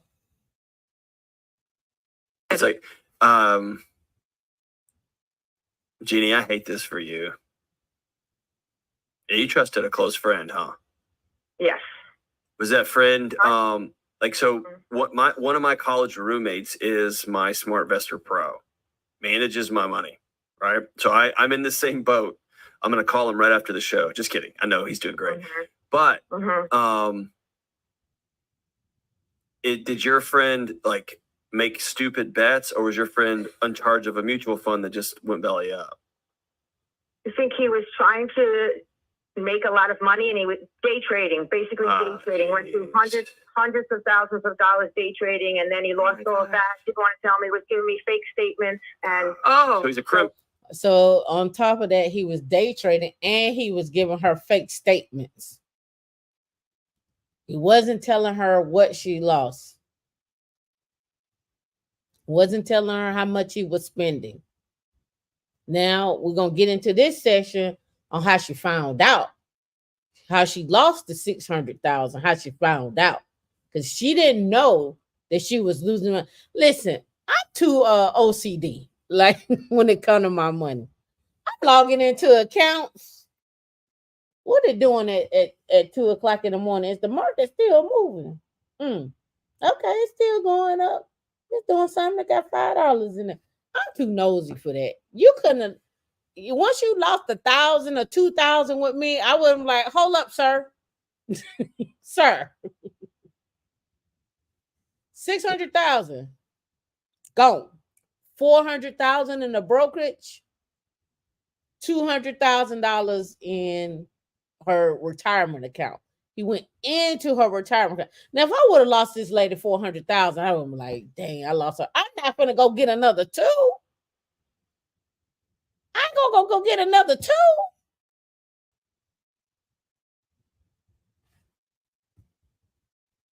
Stephanie, you say I will be watching this show from Rikers right now.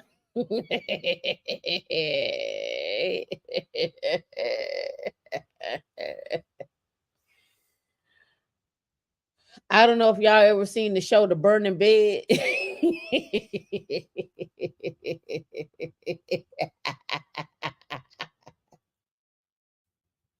Ooh, let me see. It came out in 84. Farrah Fawcett. The Burning Bed. This it right here.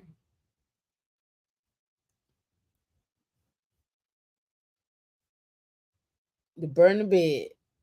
Farrah Fawcett made her debut. She was getting beat up by her husband. And she set him on fire. All right, let's get back to it. Your friend is a criminal. That's fraud. He is, and we've gone to the White Plains, with filing charges. Good. And but then he went outside of the brokerage firm to my retirement account, and now I'm having all these tax implications. Well, he robbed you. Yeah, so he went to a retirement account, so there's tax implications because he took the money out before she was 59. It wasn't the fact that she gave him the money; she gave him access to the money. She gave him access to the money. He was supposed to manage the money. that he's supposed to manage the money. Let's go. He stole from you. I know. Yeah. So we're going to deal with that on a separate issue. Okay. Here's the big one. Have you forgiven Jeannie yet? Because until you do that, you're not going anywhere. You're going to sit right in the middle of this. You have to. Okay. So that's the real question. If somebody stole $600,000 for you, can you forgive them? And he's saying that she has to forgive him. She has to in order to move on. Can you forgive someone who is stolen over $500,000 from you? He is stolen from you. He is stolen from your kids. He is stolen from your retirement. He is stolen from your growth. He is stolen from your life. Can you forgive that person? And if you cannot forgive that person, does that make you a good person or a bad person? Because you probably have rage. And you're supposed to turn the other cheek. 600,000. Done, you gotta forgive. You gotta woo side out. Go for a walk.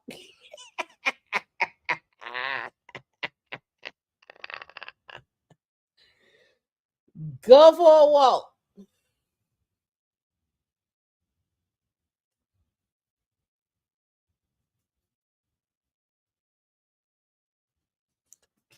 Let's replay it.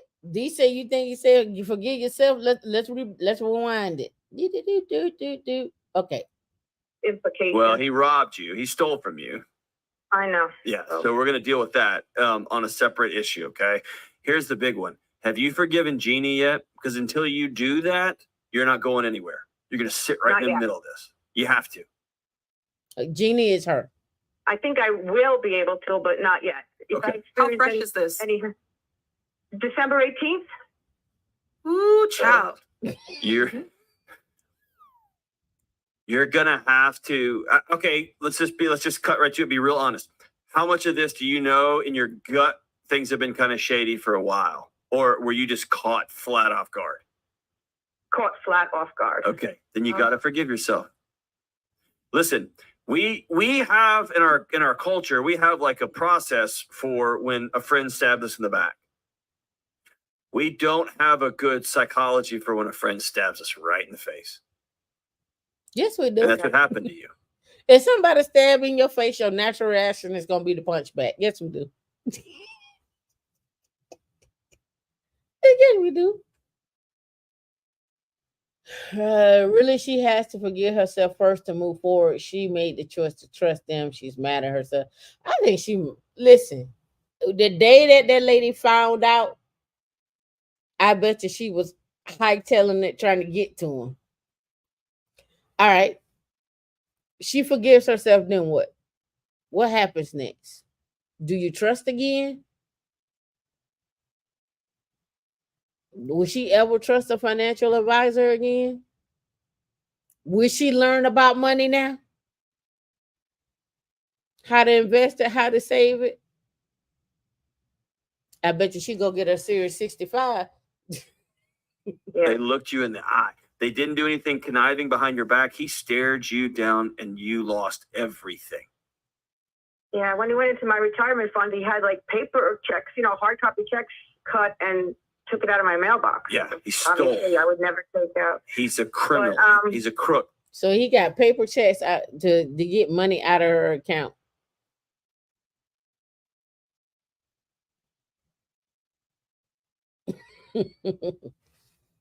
Terrell 500. Listen, you have to set that down. Here's why.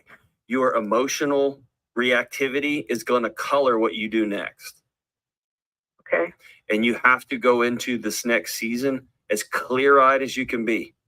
What does that mean? Setting down the rage, setting down the anger, setting down your own self-hatred, setting all that crap down so that you can make a true plan moving forward.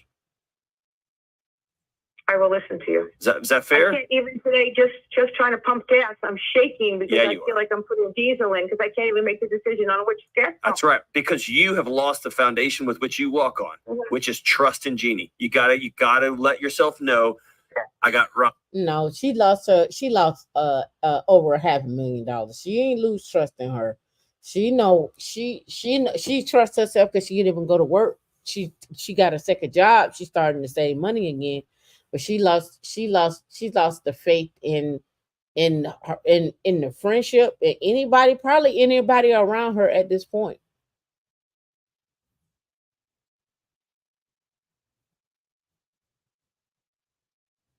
Can you imagine what her blood pressure is? She probably don't even sleep at night. Mm-mm. Mm-hmm. Not by your hand, but in your lap. This is not your fault. Yes. Most people, most of the time, have a little gut feeling that their buddy's kind of shady. Not No. you. You trusted No, this I did. dude, I did. and he stole from you. Mhm. He was making fake statements, but he was handing them. to me. Hey, let it. You got to set it down. Because here's why. None of that will come up in court. Hopefully, this idiot goes to jail. But Yeah. Mhm. anytime you have to divert into, and then he did this and he did this, all you're doing is taking energy away from the current moment moving forward and dragging it into the back. Okay. Let's don't go into the back seat anymore. We're done back there. We have to make a Okay. plan moving forward. Fair? Yes, it's fair. Okay. I will listen to you. Awesome. So let's talk about the financial angle of this. All right, so they give her a plan in the end to come up with that way she can save $1 million, but she could have probably been a multimillionaire by the time she goes to retire. All right. $600,000 gone.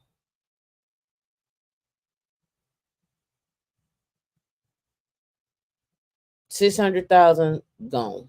What do you do? How do you start over? What does that look like? How do you vet people?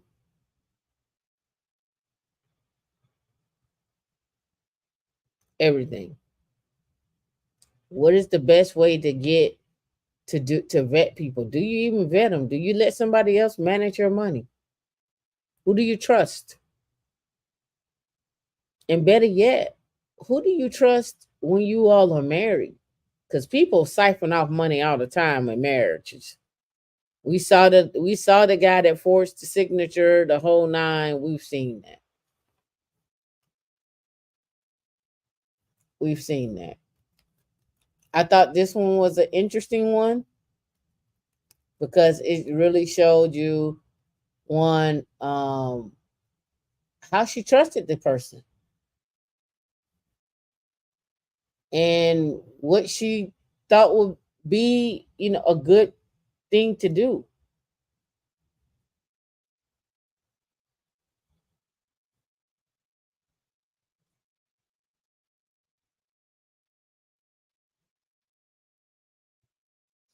All right. I have another one. I'll save it for next week. They're juicy. Like, I'll read it out.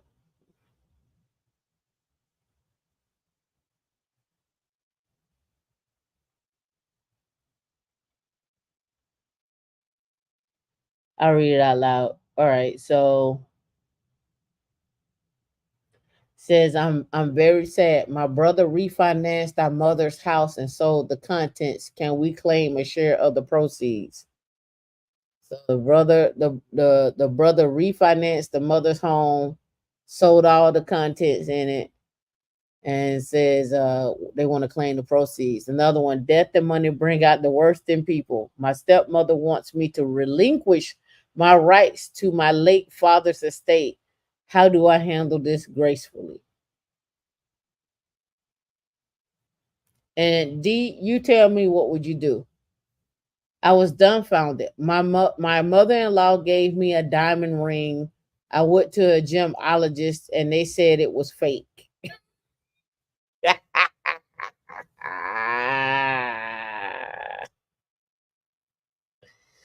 What would you do? What would Jesus do?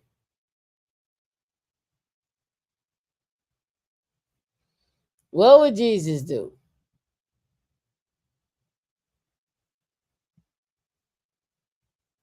I thought all these were interesting. We'll handle them next week. But again, 600K gone. How do you rebuild from 600K? What's going to be your next move? Are you going to pick up a second job? Are you going to sue that friend? You're not going to get that money back. That money gone. 200,000 out of your 401k gone. You got tax implications from that.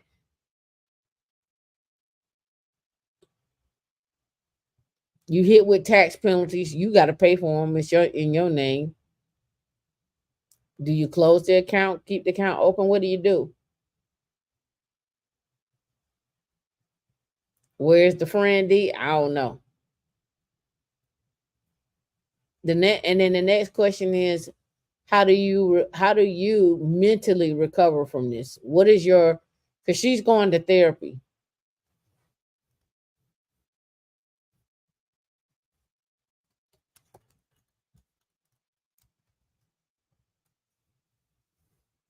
A money therapist, a financial therapist. I looked this up the other day. There's you can go get you a financial therapist.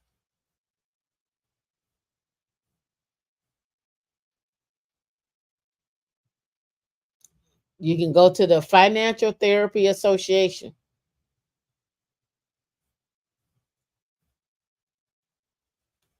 Relational, cognitive, emotional, behavioral, and financial, right? The Financial Therapy Association.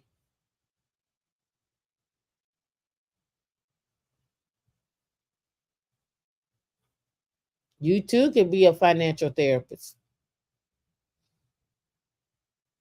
Financial help seeking behaviors of young adults, understanding the experience of familiar identity theft victims, a book review, the whole nine.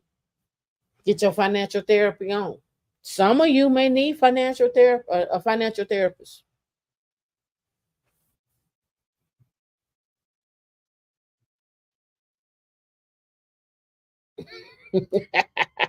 Then you silly. All right, y'all. It's been real. I wanted to get that one to y'all. Again, you're not competing with just amongst blacks and whites. It's a global market. You are competing in a global market. What are you going to do about it?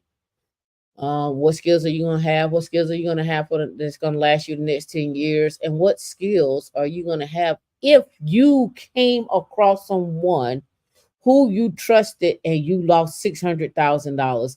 How do you recover? Do you give people the keys to the kingdom, or you give them a little play money to play with and let them play with that little pot of money? If you lose that pot, you ain't worried about it. Say that pot is 50,000. You let them play with the 50,000 pot, but not the 2 million pot or the 1 million pot. You like, let me see what you can do with this 50. Or do you not trust them at all? All right, y'all. It's been real. I catch y'all in the afternoon, and we'll go from there. Y'all be safe.